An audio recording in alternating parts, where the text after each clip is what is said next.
Bien-aimés dans le Seigneur, bonsoir encore et bienvenue à cette nouvelle émission de Parole de vie sur Salvation TV, le canal du salut. Et pour ceux qui ne me connaissent pas, je suis Désiré Yimga, votre humble serviteur. Et ce soir, nous entamons une nouvelle série pendant que j'étais en train de travailler sur ce message. Le Seigneur m'a mis à cœur encore de faire cela en série parce que ce que nous avons à dire aujourd'hui est tellement vaste qu'il y a tellement à dire sur le thème que nous avons aujourd'hui, la vérité sur Jésus. Bien-aimés, aujourd'hui nous allons voir la première session qui est Jésus. Qui est Jésus? Pour toi, mon frère, pour toi, ma soeur, qui est Jésus? Pour toi, croyant, pour toi, bien-aimé, qui écoute ce message, qui est Jésus? Qui est Jésus pour toi, pour ta famille? Qui est Jésus selon toi? Qu'est-ce que tu sais de Jésus selon les documents auxquels tu as été exposé, selon les documents que tu as eu en ta possession? Quelle est l'explication que tu peux donner de Jésus? Et bien aimé, nous allons entrer dans la parole ce soir et nous allons décortiquer les Écritures pour sonder bien aimé et chercher à avoir une réponse à cette question de qui est Jésus. Avant toute chose, nous allons prier. Seigneur, nous te glorifions et te bénissons pour ta grâce, ta gloire et ton amour. Merci pour ce moment encore, pour cette soirée et pour tout ce que tu fais, pour la richesse, Seigneur, ô Dieu, de ta bonté, pour ta grâce et ta gloire infinie, Seigneur. Éternel, pour les richesses infiniment variées, Seigneur, de ta gloire, Père. Père, nous te bénissons de ce que tu nous as permis encore d'être debout à ce moment, à cette heure, Éternel. Et merci, Seigneur, de ce que tu as rendu ces choses disponibles pour nous afin que nous ne soyons pas dans l'ignorance en ce qui concerne, Seigneur, ton nom. Père, nous te célébrons et te bénissons pour ta grâce et ta gloire. Nous te glorifions et te magnifions, Seigneur, parce que ce soir encore, nous savons, Éternel, ô Dieu, que tu as quelque chose de spécial pour nos pères. Nous sommes impatients de recevoir, Seigneur, ce que tu veux nous donner. Nous sommes impatients et nous avons soif, Seigneur, de nous abreuver, Éternel, ô Dieu, à la source, Seigneur, que tu ouvres pour nous ce soir. Et nous te sommes infiniment reconnaissants, Seigneur, de ce que tu nous as choisis parmi les nations afin de nous faire connaître ces choses, Seigneur. Père, sois glorifié et béni pour ta grâce et ton amour. Au nom de Jésus-Christ, nous t'avons ainsi prié. Amen. Bien-aimés, nous parlons ce soir sur la vérité sur Jésus. La vérité sur Jésus. Et la session 1 de ce message, c'est qui est Jésus? Et je posais la question à l'entame, bien-aimé, qui est Jésus pour toi? Et si tu n'as pas encore partagé ce message, partage-le maintenant afin que les hommes et les femmes de toutes parts, de par le monde, puissent recevoir ce message, parce que Dieu, au travers de ce message, va se révéler à beaucoup. Et si tu es le canal que Dieu va utiliser pour se révéler à une personne, toute la gloire sera rendue à Dieu et il y aura une grande joie dans le ciel. Qui est Jésus, bien-aimé? C'est ce que nous voulons traiter ce soir. Bien-aimé, beaucoup de ceux qui n'ont même pas connu Jésus selon la chair, qui n'ont même pas rencontré Jésus physiquement, n'ont qu'une connaissance charnelle du Christ, de qui est Jésus. Ils n'ont qu'une connaissance charnelle de la personne de Jésus. Ils n'ont qu'une connaissance charnelle du nom de Jésus. Ils n'ont qu'une connaissance charnelle de la vie de Jésus. Malheureusement, bien-aimés, c'est beaucoup de ceux qui ne l'ont même pas rencontré physiquement, bien-aimés, qui ont cette connaissance-là charnelle de lui, bien-aimés.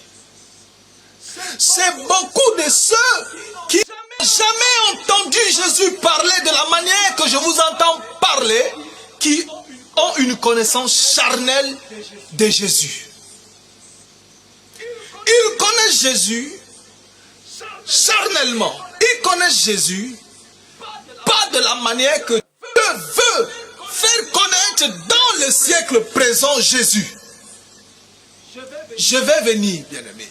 Et lorsque nous allons développer, vous allez comprendre que tout ce que je dis, je le dis sur la base des Écritures, bien-aimés.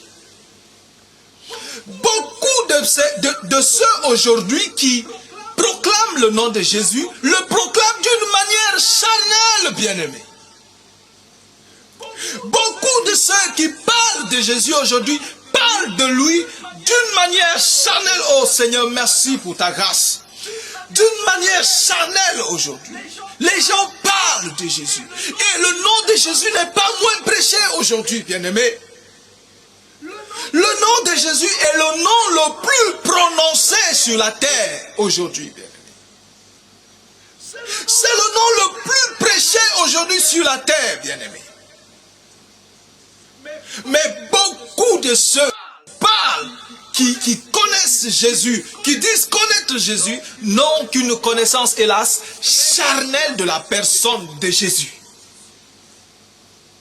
Et c'est déplorable. Jésus lui-même a dit à la femme samaritaine que l'heure vient et elle est venue pour les vrais adorateurs d'adorer le Père. Comment? Dans la chair.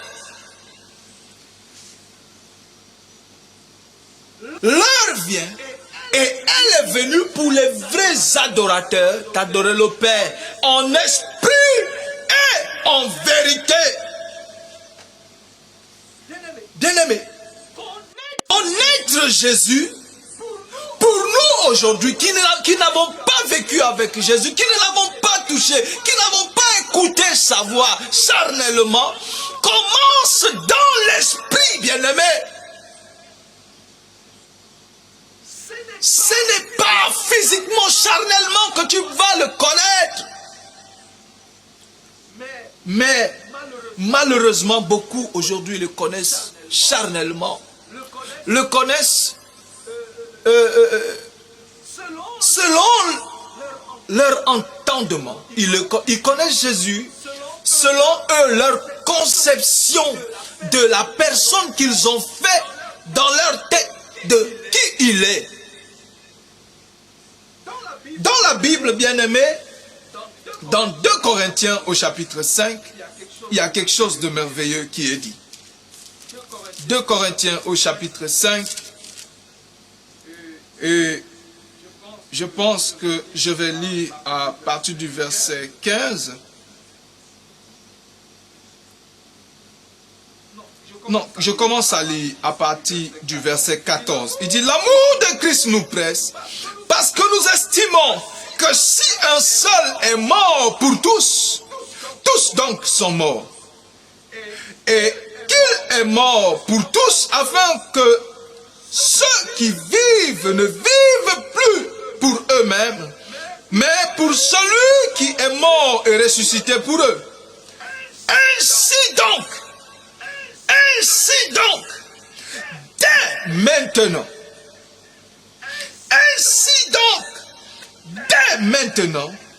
nous ne connaissons personne selon la chair.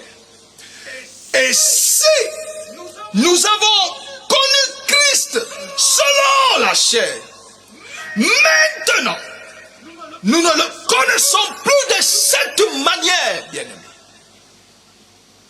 Si nous avons connu Christ selon la chair, et ceux qui parlent ici, ce sont les personnes qui ont rencontré Jésus, qui ont parlé avec Jésus, qui ont échangé avec Jésus, des personnes qui ont côtoyé Jésus selon la chair, bien-aimés. Et à cela, l'auteur de l'Épître aux Corinthiens dit ici que si nous avons vécu avec Jésus selon si nous l'avons connu comme le fils du charpentier, si nous l'avons connu comme le fils de Marie, si nous l'avons connu comme l'homme de Bethléem, nous ne le connaissons plus de cette manière, bien-aimés.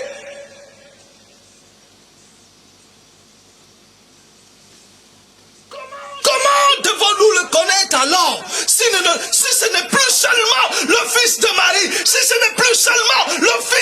charpentier, si ce n'est plus seulement celui-là qui s'était égaré lorsque ses parents étaient venus à Jérusalem pour adorer et qu'on le cherchait partout et qu'on l'avait retrouvé dans le temple en train de questionner les serviteurs du temple. Si ce n'est plus celui-là, comment devons-nous le connaître, bien-aimés?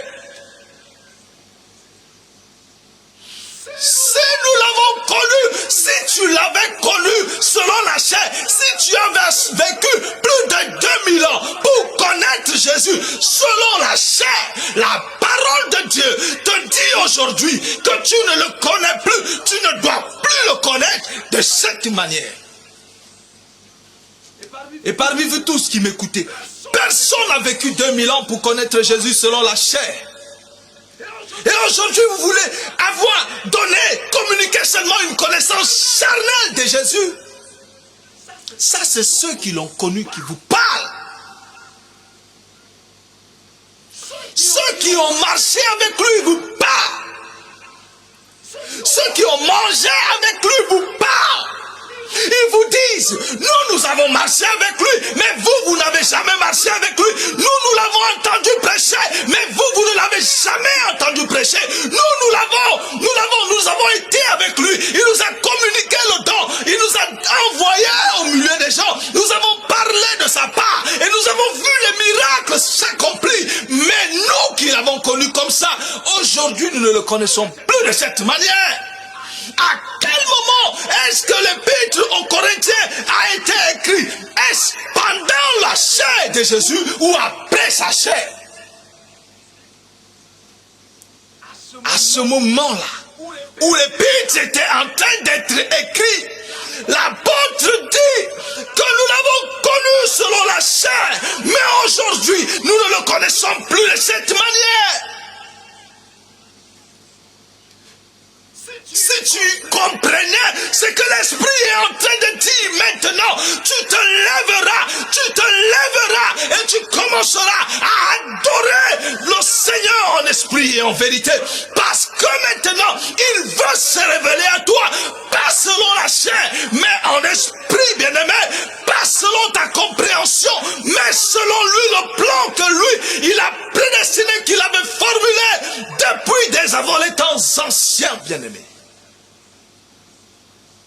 Si tu avais vécu avec lui, si tu avais marché avec lui, tu l'avais connu peut-être de la manière qu'on t'avait présenté, qu'on te l'avait présenté. Tu l'avais connu peut-être de la manière que tes parents t'avaient parlé de lui. Tu l'avais connu peut-être de la manière que ton pasteur t'avait parlé de lui. Tu l'avais connu peut-être de la manière que l'évangéliste qui est venu te prêcher l'évangile t'avait parlé de lui. Mais il dit que tu ne dois pas te limiter à cette connaissance-là de lui, que tu dois progresser dans ta connaissance du Christ. Ceux qui adoraient sur les montagnes à Jérusalem, ils adoraient dans la chair. Et Jésus dit, il y a un temps qui vient et qui est même déjà venu où ce ne sera plus comme ça. Parce qu'il y a quelque chose qui allait se passer, bien-aimé.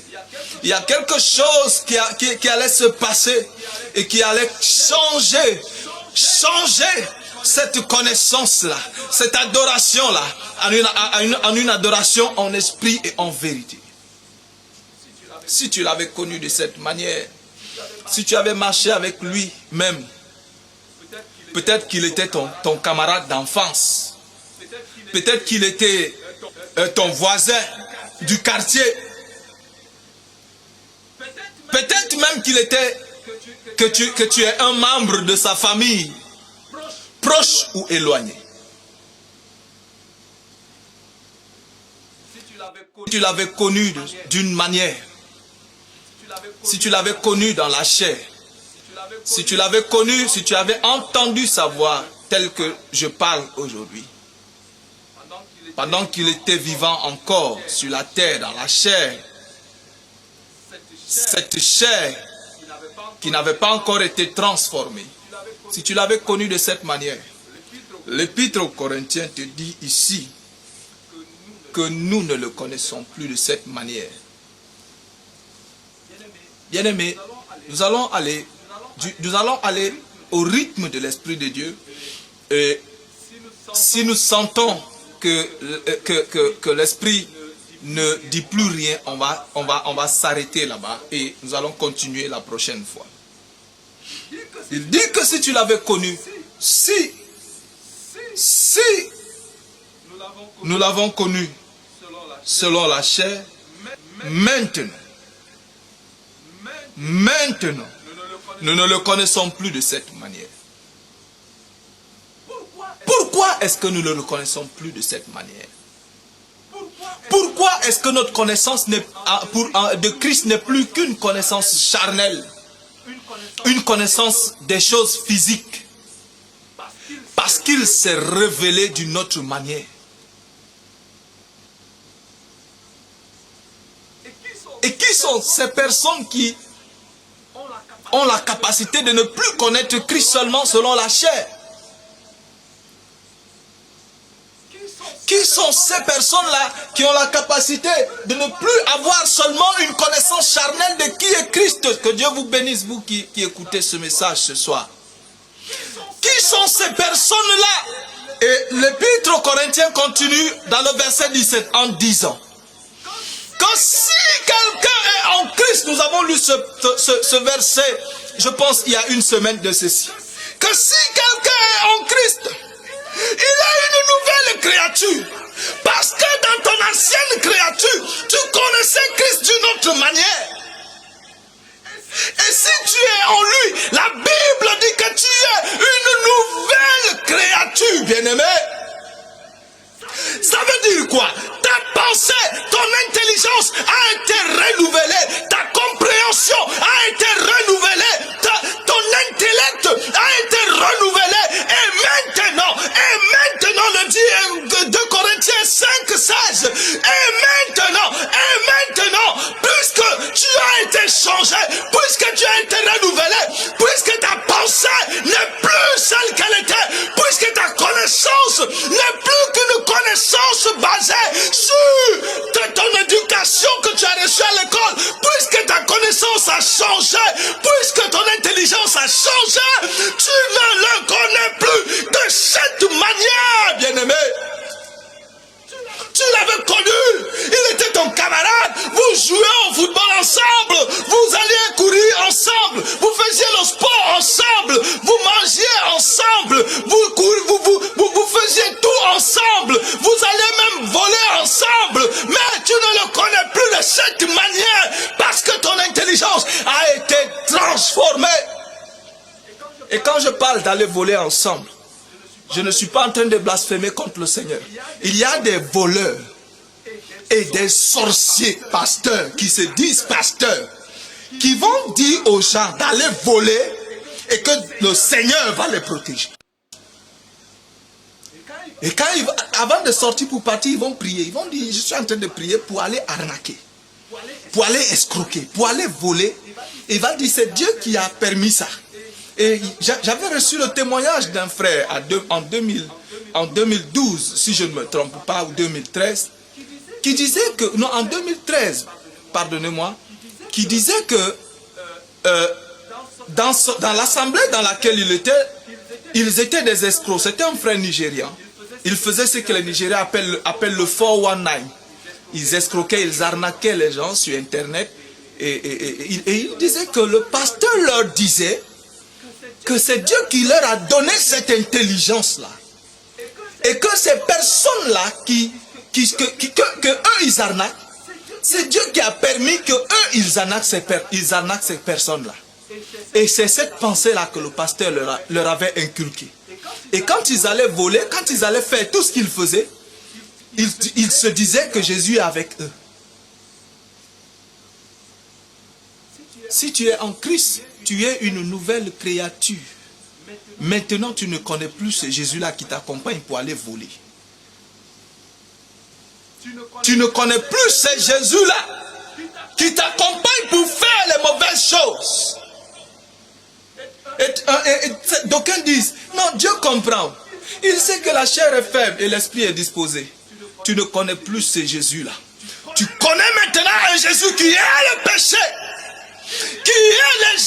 qui vivent une vie de désordre.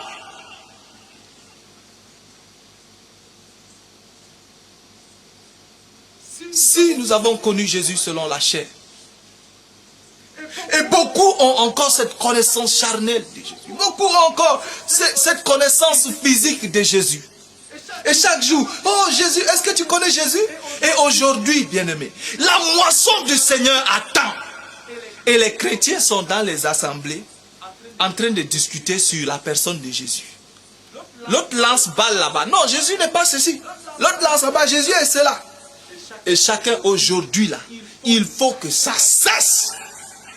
Il faut que ton intelligence soit renouvelée pour que tu connaisses la personne de Jésus et que tu entres dans la moisson. Parce que Dieu, il y a des personnes, des peuples non atteints qui attendent la révélation des fils de Dieu et qui attendent que tu te lèves pour aller vers eux pendant que tu es en train de perdre le temps à discuter de la divinité ou pas de Jésus, de la personne ou pas de Jésus, de qui et comment Jésus était. S'il était noir ou blanc, ces gens sont en train de mourir, bien-aimé. Après aujourd'hui, il faut que tu arrêtes ces vaines discussions et que tu entres dans la moisson. C'est là-bas que Dieu t'attend. Ce n'est pas sur le terrain de discussion et de disputes. La Bible dit que nous n'avons pas reçu un esprit de dispute. Et aujourd'hui, dans les assemblées, les gens passent leur temps dans dispute. Et ils disent être de Dieu. Si nous l'avons connu selon la chair, nous ne le connaissons plus de cette manière. Parce que quoi? Nous sommes venus en Christ, nous avons été renouvelés et les choses anciennes sont passées et toutes choses,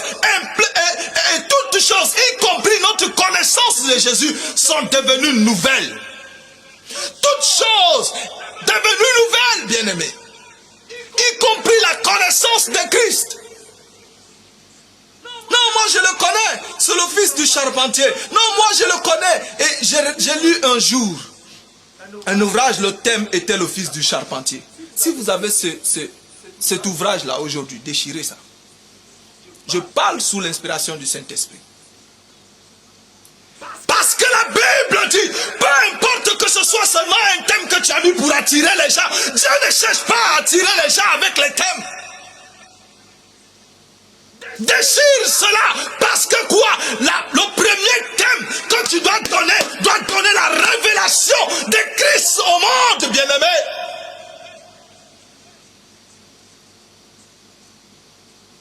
Qui est Jésus pour toi qui m'écoute ce soir, ou ce matin, ou cet après-midi?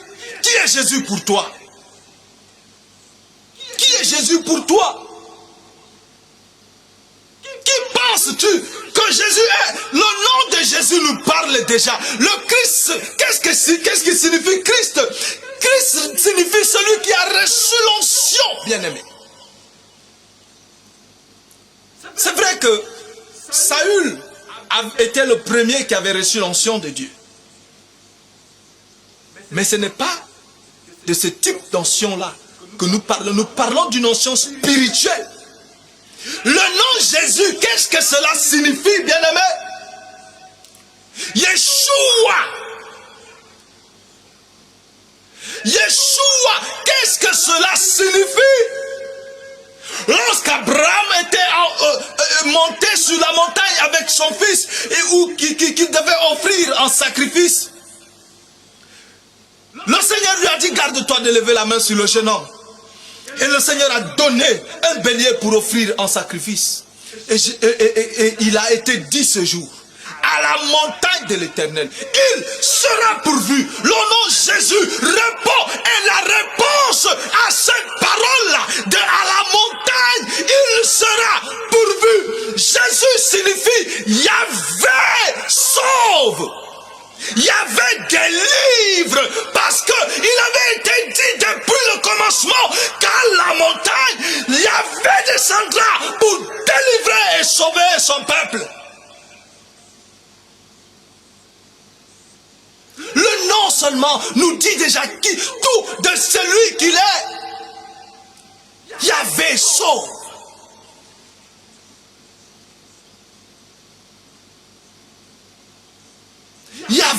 délivre.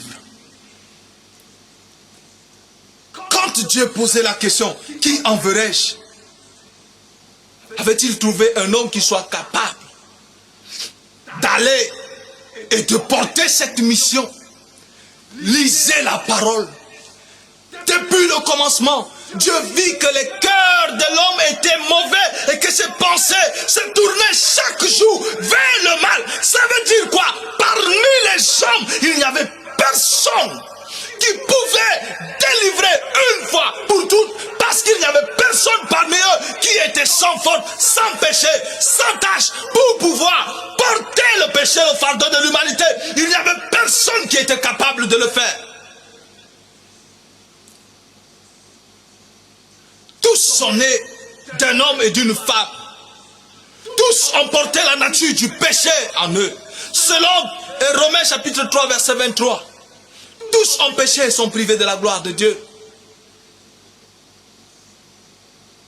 Puisque parmi les hommes, il n'y avait personne, il fallait que la providence vienne de Dieu.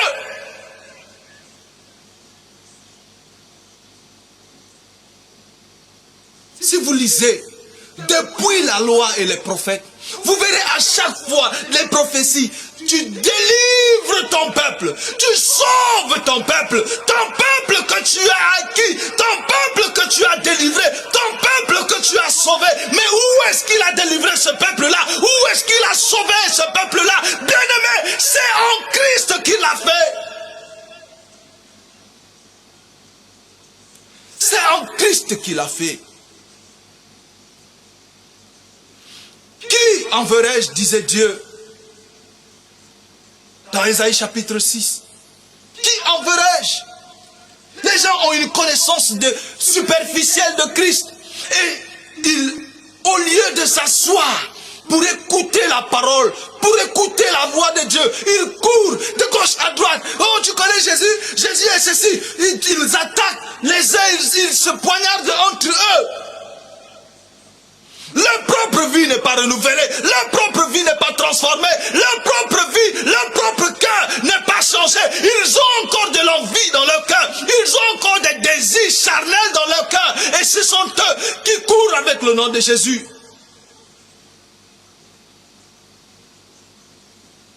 Qui?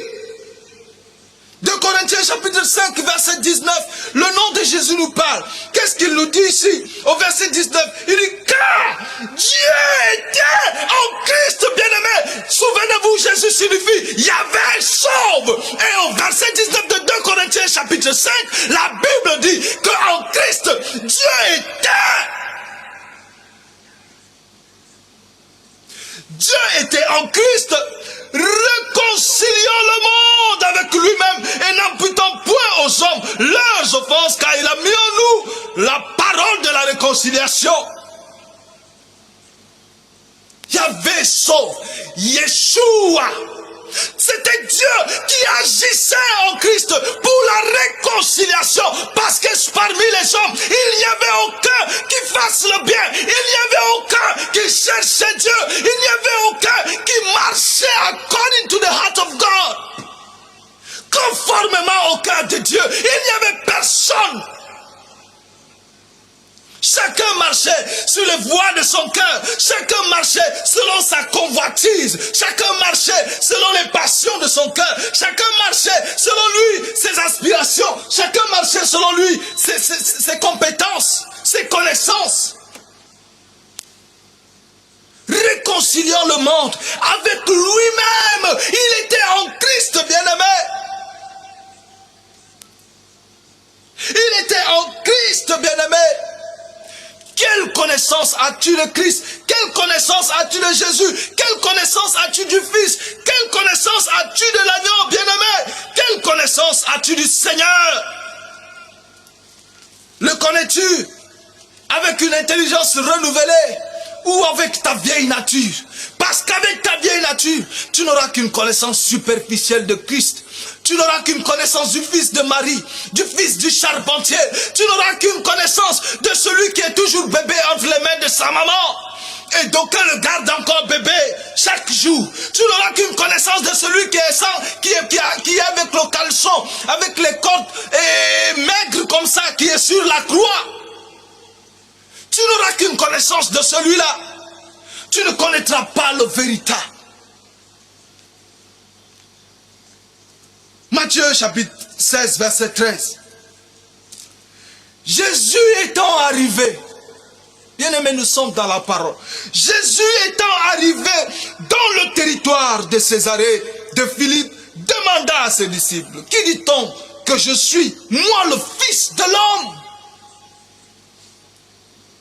Qui dit-on que je suis, moi qui? Le Fils de l'homme. Combien de personnes avant Jésus s'étaient appelées le Fils de l'homme? Qui dit-on que je suis, moi le Fils de l'homme? Ils répondirent, les uns disent que tu es Jean-Baptiste. Était-il Jean-Baptiste? Non, parce que Jean-Baptiste était vivant pendant que Jésus était vivant. Était-il les autres que tu es Élie? Était-il Élie? Non. Parce qu'il a dit que Jean-Baptiste était le Élie qui devait venir. Les autres encore que tu es Jérémie, était-il Jérémie? Non, parce que c'est lui qui a envoyé Jérémie. Ou les autres disent que tu es l'un des prophètes. Et vous, dit Jésus. Et vous et toi, leur dit Jésus. Et toi, leur dit Jésus. Qui dites-vous que je suis? Qui dites-vous, qui dis-tu que Jésus est? Voici les gens qui ont marché avec lui, qui ont mangé avec lui, qui ont soupé avec lui, qui ont communié avec lui. Voici les gens qui l'ont touché dans la chair. Et Jésus leur demande, qui dites-vous que je suis? Et toi, qui dis-tu que Jésus est? Comment présentes-tu Jésus?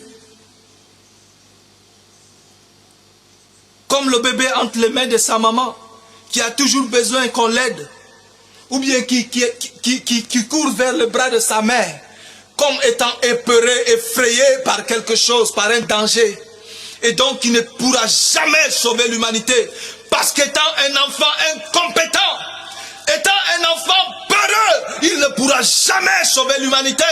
Est-ce que c'est celui-là, c'est Jésus-là, que tu comprends, que tu connais? Est-ce le Jésus qui est resté pendu à la croix? Parce qu'étant resté à la croix, il ne peut rien pour toi. Mais le Jésus que nous connaissons, il est mort, il a été enseveli selon les Écritures. Il a été enseveli selon les Écritures. Et 3 jours après sa mort, il est ressuscité. Parce que la mort n'a pas pu le retenir. La mort n'a pas pu le contenir. La mort ne pouvait pas l'arrêter.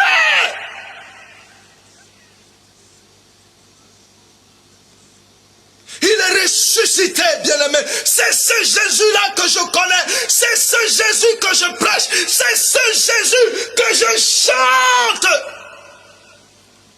Oh, j'aime cette chanson de ce frère-là qui dit Alléluia. Hein? Tu as vaincu la bataille. Alléluia, tu l'as remporté pour moi. La mort ne pouvait pas te retenir, car tu es le roi ressuscité. Et tu es assis, tu sièges en majesté, Seigneur. Tu es le roi ressuscité.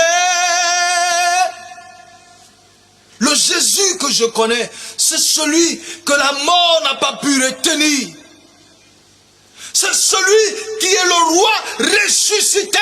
Tous les autres sont morts. Ils sont restés dans le tombeau. Et dans le tombeau, que pouvait-il faire pour toi? Rien. Mais Jésus que nous prêchons, c'est celui qui est mort, qui a été enseveli et qui est ressuscité 3 jours après sa mort. La mort ne pouvait pas le retenir. dites-vous que je suis? C'est Jésus qui pose cette question. C'est Jésus qui te pose cette question. C'est Jésus qui nous pose à nous cette question. C'est Jésus qui nous parle ici. Il nous demande, qui dites-vous que je suis? Qui dis-tu qu'il est, bien-aimé? Quelle connaissance as-tu de lui? Quelle image te fais-tu de Jésus? Quand je parle de quelle image, je ne parle pas des idoles. Mais dans ta pensée, comment vois-tu Jésus? Jésus est-il le Père? Il a toujours dit, je ne fais que ce que je vois le Père faire. Le Père m'a envoyé, le Père rend témoignage de moi. Jésus n'est pas le Père. Est-il le Saint-Esprit? Il a dit, je vous enverrai l'Esprit de vérité. C'est lui qui envoie le Saint-Esprit. Il n'est pas le Saint-Esprit. Est-il un prophète? Il a répondu ici, dans ce passage-là. Il n'a pas confirmé aux apôtres qu'il était le prophète ou l'un des prophètes. Jésus n'est pas un prophète. Est-il un ange? Hébreu 1 nous répond parce que Hébreu fait la différence entre les anges et Christ. Mais qui est-il? Qui est-il pour toi? Il n'est pas le Père, parce que le Père a remis toutes choses entre ses mains. Vous pouvez voir ça dans Jean 3, chapitre 35, ou dans Jean 5, Jean 3, verset 35, ou dans Jean 5, verset 22, ou dans Jean 13, 3. Le Père a remis toutes choses entre ses mains.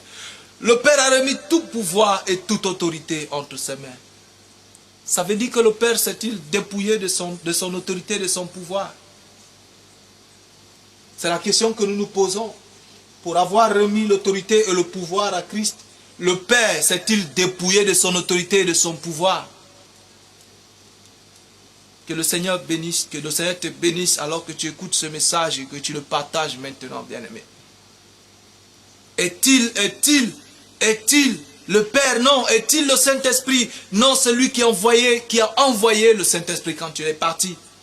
Est-il un ange? Je disais, Hébreu a fait la différence entre lui et les anges. Et lorsque nous allons développer ce thème, nous allons comprendre petit à petit, progressivement, la personne de Jésus.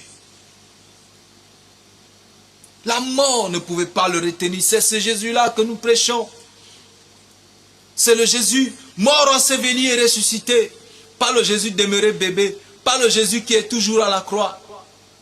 Ceux qui le gardent à la croix ont intérêt à le garder à la croix parce qu'ils veulent être ses remplaçants sur la terre. On les appelle les vicarius Christi, les remplaçants de Christ. N'oubliez pas, Jésus a dit lorsqu'il allait, il dit, je suis avec vous tous les jours. Et vous voulez remplacer celui qui est là tous les jours. Je suis avec vous tous les jours. C'est ce Jésus-là qui est avec nous tous les jours que nous prêchons. C'est lui que nous prêchons. C'est lui que nous adorons. Qui est Jésus pour toi, bien-aimé? Réponds à cette question et nous allons progresser, nous allons avancer. Qui est Jésus pour toi?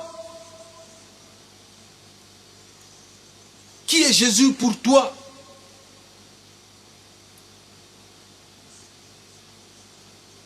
Qu'est-ce que tu sais de lui, bien-aimé? Lisons Deutéronome chapitre 6, verset 4. Deutéronome 6, 4.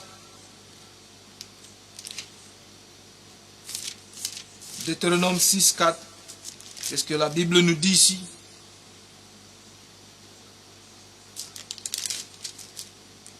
Écoute, ô Israël, notre Dieu est le seul éternel. Je lis ce passage, pourquoi? Pour que nous comprenions et que nous connaissions définitivement qui est Christ. Notre Dieu est le seul éternel. Notre Dieu est le seul éternel. Maintenant, prenons Proverbe au chapitre 8. Proverbe chapitre 8. Qu'est-ce que la Bible nous dit ici? Proverbe chapitre 8 à partir du verset 4. Homme, c'est à vous que je crie, pardonnez-moi, et ma voix s'adresse au Fils de l'homme. Stupide, apprenez le discernement. Insensé, apprenez l'intelligence. Écoutez, car j'ai de grandes choses à dire. Souvenez-vous, dans le passage que nous venons de lire dans Deutéronome, il a dit quoi? Écoute, ô Israël. Ici, il dit quoi? Écoutez, car j'ai de grandes choses à dire. Mes lèvres s'ouvrent pour enseigner ce qui est droit. Ma bouche proclame la vérité. Mes lèvres ont en horreur le mensonge. On connaît une seule personne qui a pris ces paroles, qui a dit ces paroles. Toutes les paroles de ma bouche sont justes. Une seule personne qui s'est présentée sur la terre et qui n'avait jamais connu de péché, qui a toujours parlé selon la droiture et selon la justice. Elles n'ont rien de faux ni de détourné. Toutes sont claires pour celui qui est intelligent et droit pour ceux qui ont trouvé la science. Préférez mes instructions à l'argent et la science à l'or, le plus précieux, car la sagesse vaut mieux que les perles. Elle a plus de valeur que les objets de prix. Moi, la sagesse, j'ai pour demeure le discernement. Je possède la science de la réflexion. La crainte de l'Éternel, c'est la haine du mal. L'arrogance et l'orgueil. Et l'orgueil, la voix du mal. Et la bouche perverse, voilà ce que je hais. Le conseil et le succès m'appartiennent. Je suis l'intelligence. La force est à moi. Pour moi, par moi les rois règnent et les princes ordonnent ce qui est juste. Par moi gouvernent les chefs, les grands, tous les juges de la terre. J'aime ceux qui m'aiment et ceux qui me cherchent me trouvent. Avec moi sont la richesse et la gloire, les biens durables et la justice. Mon fruit est meilleur que l'or pur. Mon produit est préférable à l'argent. Je marche dans le chemin de la justice, au milieu des sentiers de la droiture, pour donner des biens à ceux qui m'aiment et pour remplir leur trésor. L'Éternel m'a créé la première de ses œuvres, avant ses œuvres les plus anciennes. J'ai été établi depuis l'éternité. Dès le commencement, avant l'origine de la terre, je fus enfanté. Quand il n'y avait point d'abîme, point de source chargée d'eau, afin que les montagnes soient affermies, avant que les collines, pardonnez-moi, avant que les montagnes soient affermies, avant que les collines existent, je fus enfanté. Il n'avait pas fait ni la terre, ni les campagnes, ni le premier atome de la poussière du monde. Lorsqu'il disposa les cieux, j'étais là. Lorsqu'il traça un cercle à la surface de l'abîme, lorsqu'il fixa les nuages en haut et que les sources de l'abîme jaillirent avec force, lorsqu'il donna une limite à la mer pour que les eaux n'affranchissent pas le bord, lorsqu'il posa les fondements de la terre, j'étais à l'œuvre auprès de lui. Je faisais tous les jours ses délices, jouant sans cesse en sa présence, jouant sur le globe de sa terre, jouant sur le globe de sa terre, et trouvant mon bonheur parmi les fils de l'homme. Et maintenant, mes fils, écoutez-moi, et heureux ceux qui observent mes voies.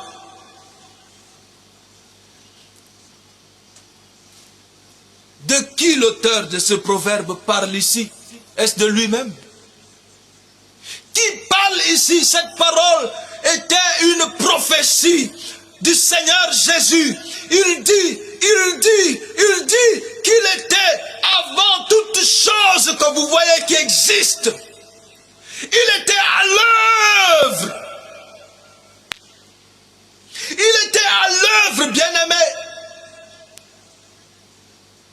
Avant les œuvres les plus anciennes. Quelles sont les œuvres les plus anciennes de Dieu? C'est tout ce qui a été créé. Il y a avant cela, j'étais déjà à l'œuvre auprès de lui.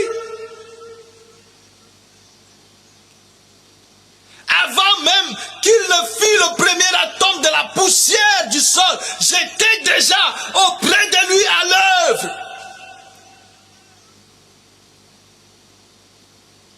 Qui est Jésus pour toi, bien-aimé? Est-ce que tu connais seulement Jésus qui est né il y a 2000 ans? Ou tu connais le Jésus qui était déjà à l'œuvre avant que les œuvres les plus anciennes de Dieu ne soient créées?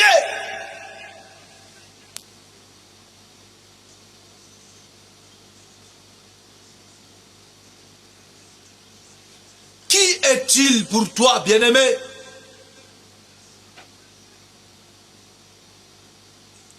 Comment le connais-tu? Le connais-tu d'une manière charnelle? Le connais-tu d'une manière superficielle?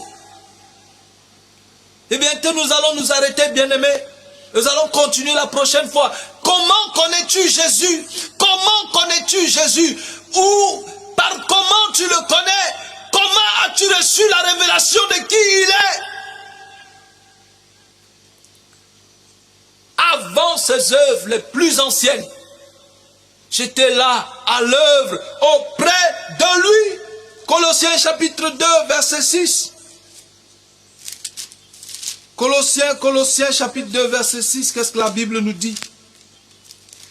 Ainsi donc, quand vous avez reçu le Seigneur Jésus, marchez en lui. Pourquoi est-ce que nous devons marcher en Jésus? Est-il omniscient? Est-il omnipotent? La Bible nous dit que nous l'avons reçu. Mais à quel moment l'avait-il reçu? Il était déjà mort, enseveli et ressuscité. Et ceux qui le connaissaient selon la chair, ils ne le voyaient plus. Mais l'apôtre dit ici que vous l'avez reçu. Comment pouvait-il recevoir, pardonnez-moi, comment pouvait-il recevoir cette personne-là qui n'est plus là? S'il l'avait reçu, c'est parce qu'il était bien là. S'il marchait en lui, c'est parce qu'il était bien là, bien-aimé.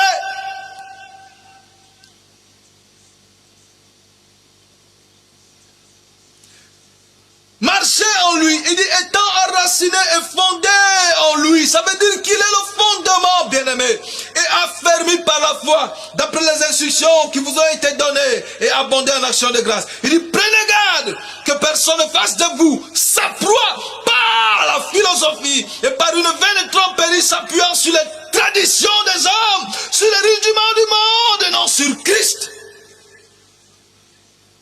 Ceux qui vous présentent un autre Jésus, cela s'appuie sur quoi? La Bible dit ici, il s'appuie sur les traditions des hommes, parce que selon la tradition des hommes, il est impossible que Dieu ait un fils, parce que selon les rudiments du monde, il est impossible que le Jésus qui ne touche plus leur dit qu'il est encore là. Je suis avec vous tous les jours jusqu'à la fin du monde. Selon les rudiments du monde, il est impossible que ce Jésus-là vive encore.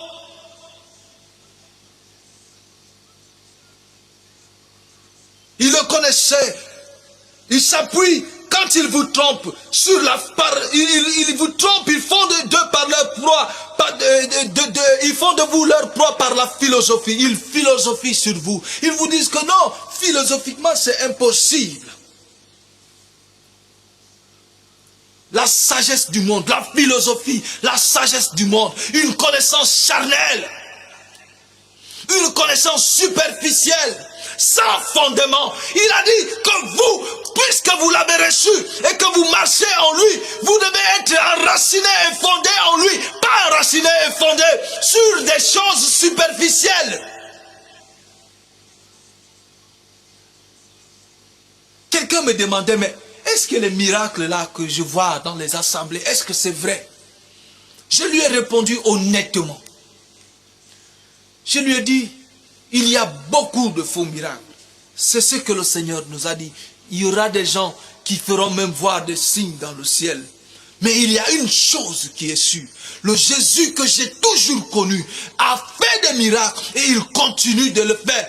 J'ai vu ces miracles, j'ai vu son œuvre, je l'ai vu à l'œuvre, alors qu'il n'était pas là dans la chair, alors que je ne l'ai pas connu dans la chair. Lorsque j'étais encore un petit enfant à 16 ans, je l'ai senti me toucher, je l'ai vu venir à moi et me toucher et je pouvais le sentir et je pouvais expérimenter sa présence et je fondais en larmes.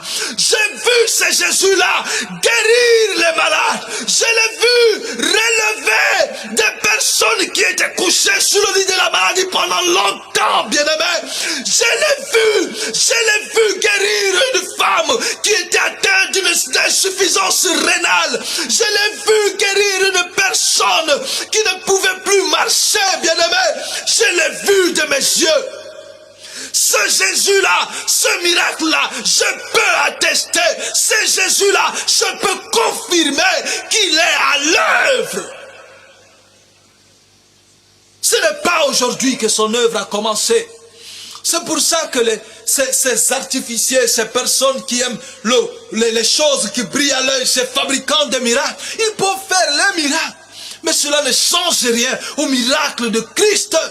J'ai vu ce Jésus transformer les cœurs des hommes, transformer des prostituées en ferventes servantes de Dieu. J'ai vu ce Jésus-là transformer des voleurs, transformer des magouilleurs, transformer des détourneurs de fonds publics en serviteurs de Dieu. J'ai vu ce Jésus-là transformer des meurtriers. Aujourd'hui, ils sont un témoignage dans leur communauté. Alors ce témoignage-là, je peux attester et témoigner qu'il est vrai. Ce Jésus-là, je l'ai vu. Ce Jésus-là, je peux attester. Je ne l'ai pas vu dans la chair. Mais dans l'esprit, bien-aimé, il est possible de le voir. Il est possible de le rencontrer dans l'esprit. L'as-tu déjà expérimenté? L'as-tu déjà expérimenté? Sinon, bien-aimé, vas-y devant le Seigneur et pleure, dis-lui, Seigneur, révèle-toi à moi. Je vais te connaître tel que tu es. Je t'ai toujours connu d'une manière superficielle. Je t'ai toujours connu d'une manière charnelle. Je t'ai toujours connu d'une manière philosophique. Je t'ai toujours connu avec les rudiments des hommes. Je t'ai toujours connu en m'appuyant sur les traditions des hommes.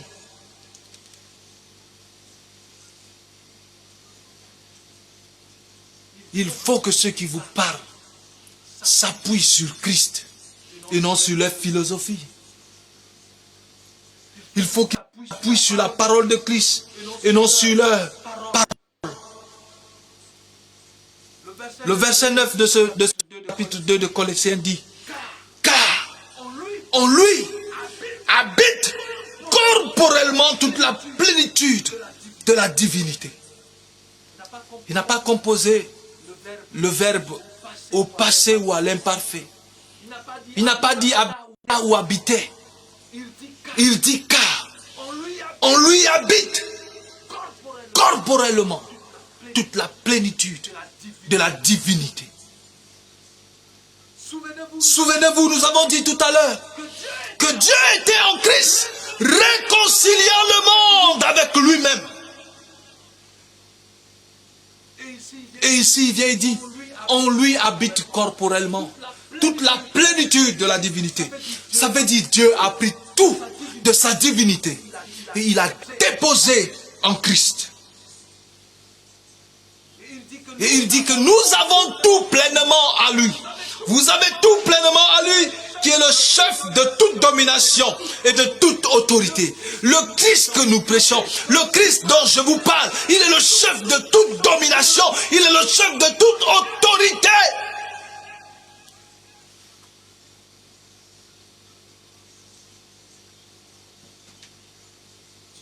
Dieu était en Christ, réconciliant le monde avec lui-même, car en lui habite corporellement toute la plénitude de la divinité. Il était, pendant qu'il était sur la terre, il était en même temps un homme. Et il était Dieu.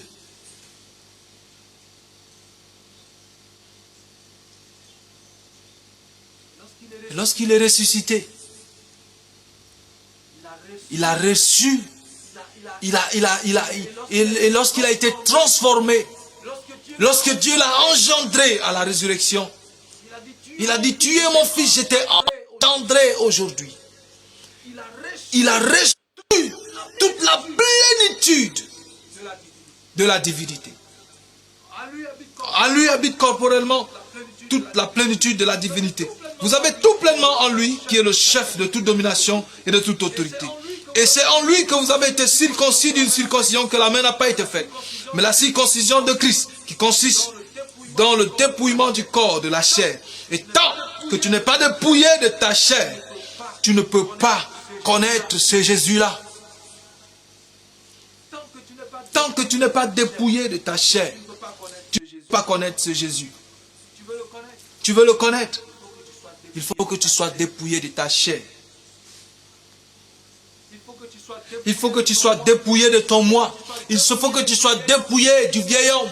Il faut que tu sois dépouillé de ta vieille nature. Il faut que tu sois dépouillé de ton ancienne intelligence. Il faut que tu sois dépouillé de ton intellect. Il faut que tu sois dépouillé de tes connaissances. Il faut que tu sois dépouillé de tes savoirs.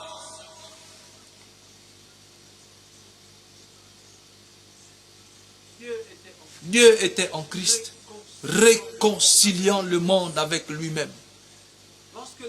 Lorsque les disciples ont demandé à Jésus, Rabbi, montre-nous le Père et cela nous suffit. Quelle est la réponse que Jésus leur a donnée? Qu'est-ce qu'ils ont demandé à Jésus? Montre-nous le Père. Ils voulaient voir le Père.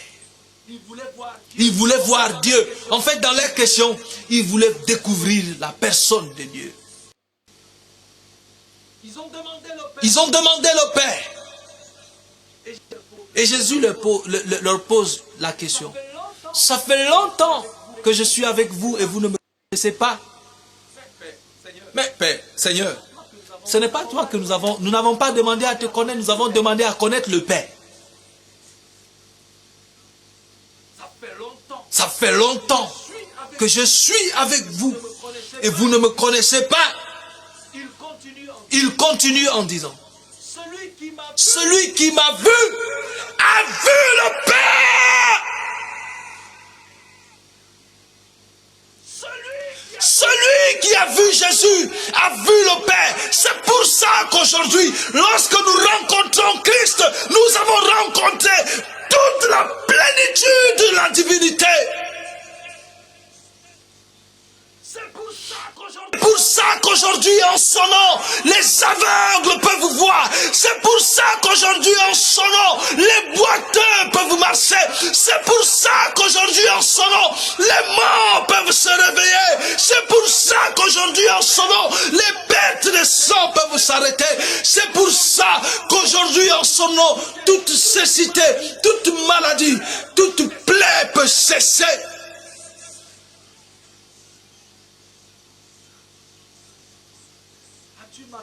As-tu marché avec lui avant?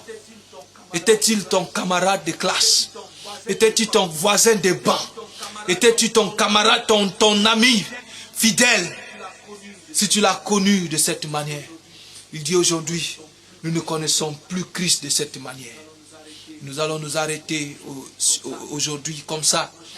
La prochaine fois, nous allons continuer encore sur ce qui est Christ, qui est Jésus pour toi. Qui est Jésus? Qui dis-tu que Jésus est?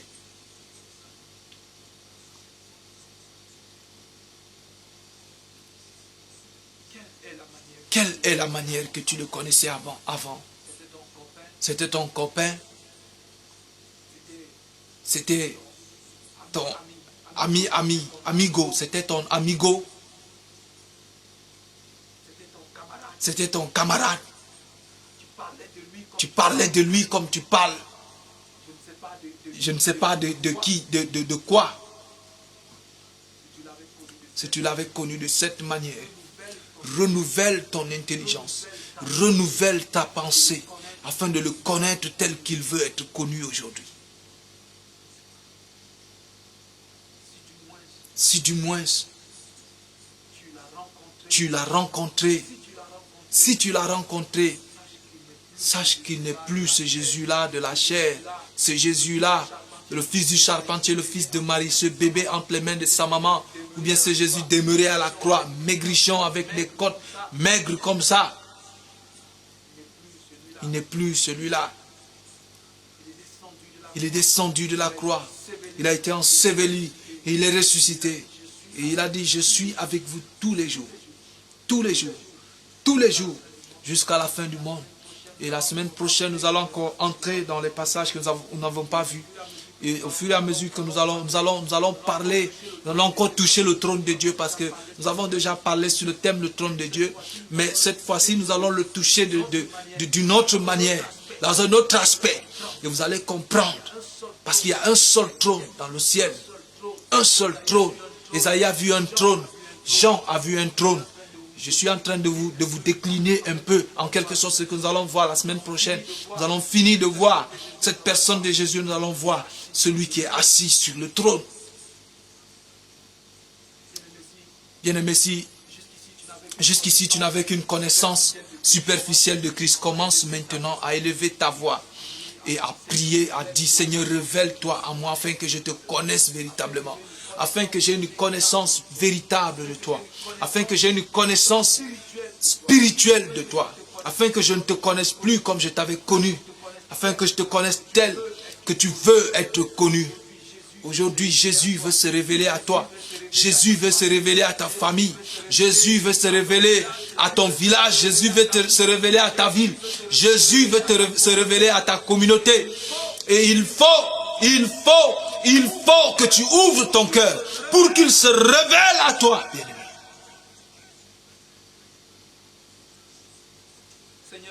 Seigneur, merci pour la vie de ce frère à qui tu es en train de te révéler maintenant.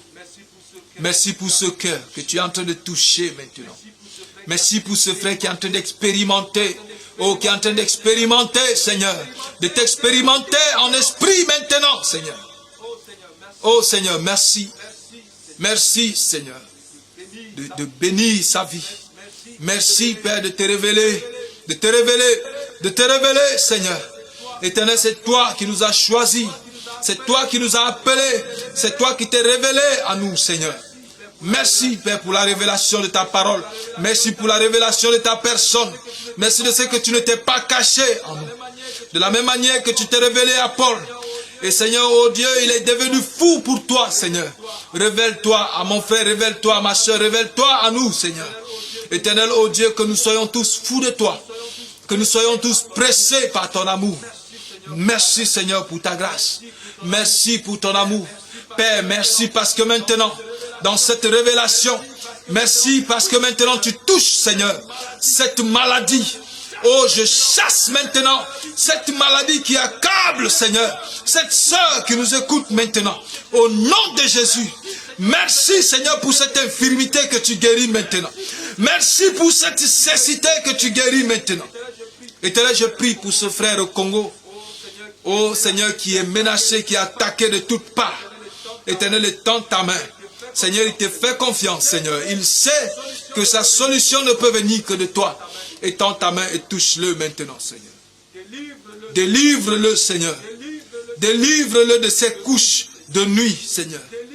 Délivre-le de ces couches de nuit qui sont une porte pour l'ennemi, pour attaquer sa vie, pour le posséder et pour l'éloigner de tes voies, pour faire que ses activités n'avancent pas, pour ruiner ses activités, pour ruiner sa maison.